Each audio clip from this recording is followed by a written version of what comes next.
Well, it's great to be here. Before I begin to talk about the whole notion of rebuilding America, I want to talk very briefly about what happened in Nashville. Uh, we know the names of the victims. We've seen the initial footage of the attack. 3 children dead, all just 9 years old, including the daughter of the pastor.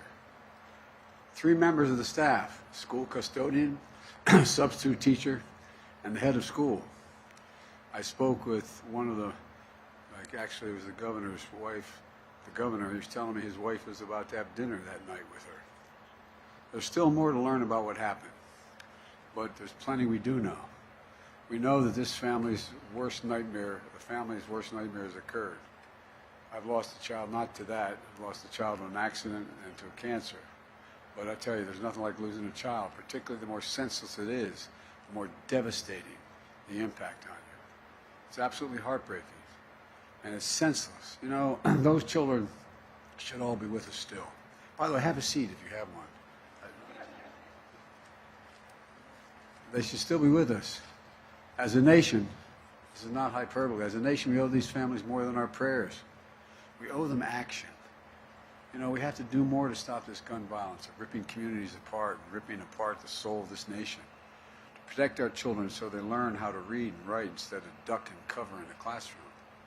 You know, we need to act. These are weapons of war. I'm a Second Amendment guy. I have 2 shotguns. My sons have shotguns. You know, but our states, you know, everybody thinks somehow the Second Amendment is absolute. You're not allowed to go out and own an automatic weapon. You're not allowed to own a machine gun. You're not allowed to own a flamethrower. You're not allowed to own so many other things. Why in God's name do we allow these weapons of war on our streets and at our schools? According to law enforcement, the shooter of this horror had 2 assault weapons and a pistol. And what in God's name are we doing? These guns are this is hard to believe. I never thought when I started my public life that guns would be the #1 killer of children in America. Guns, #1.